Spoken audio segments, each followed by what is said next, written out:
If you're running a local service business, you know how important Google Ads can be. But you probably also know that sinking feeling when you realize you're paying for ads that just don't turn into actual jobs. Today, we're going to look at one of the biggest, most common, and most expensive leaks in a local business's Google Ads budget, paying for customers you can't even get to.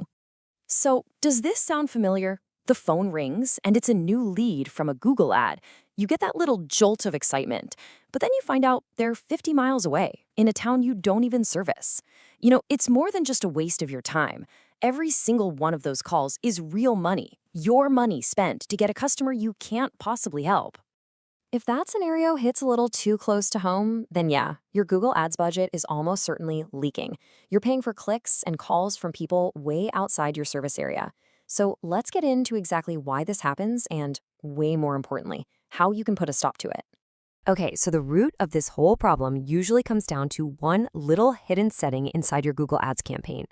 It's a default that Google turns on for you, and it's designed to be, well, broad. But for a local business like yours, broad is pretty much the opposite of profitable. See, Google Ads basically gives you two main ways to target locations. You've got presence, which targets people who are physically in or regularly in your area. That's the one you want.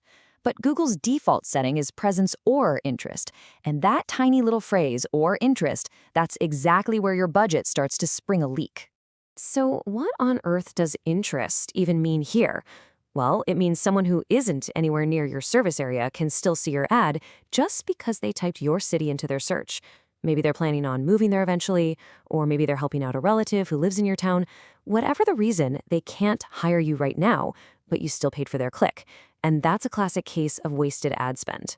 Now, fixing that default setting is a huge first step, but honestly, it doesn't solve the entire puzzle.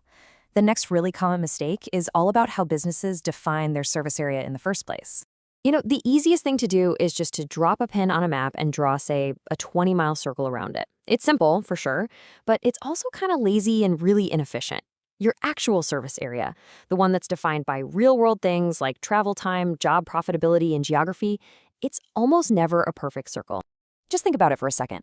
Maybe you service all the suburbs east of the city, but you avoid going west because the traffic is a nightmare.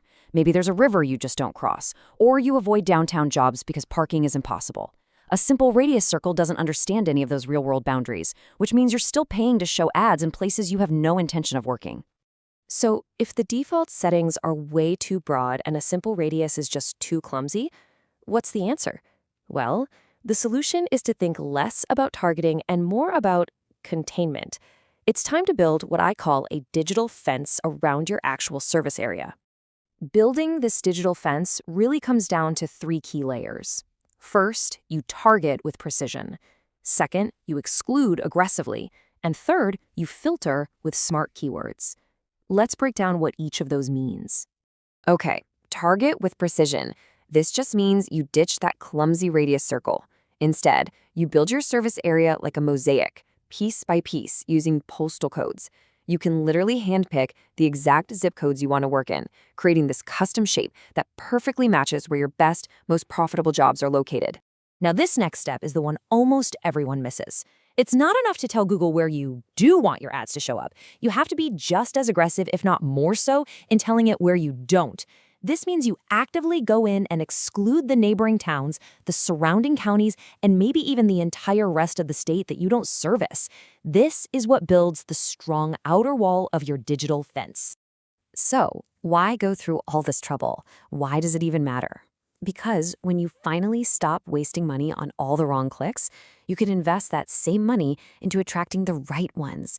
And believe me, the impact on your business is immediate and really significant. And the need to be this precise is only getting more important. I mean, look at this. Searches for services near me have shot up by over 500% in just the last few years. Customers today expect hyper-local results.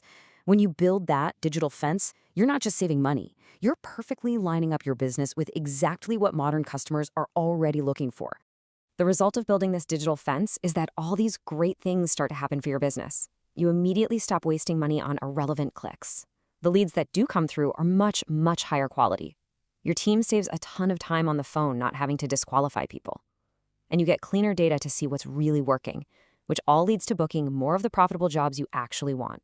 When it comes down to it, this is the mindset shift that really matters.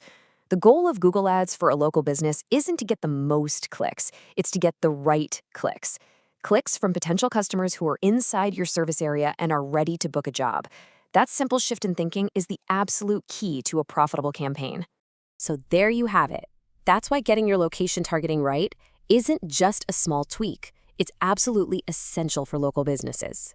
Feel free to subscribe for more practical insights just like this one. And if you'd like some expert help turning your Google Ads into real calls and profitable jobs, you can always visit Proper Marketers. Thanks so much for watching.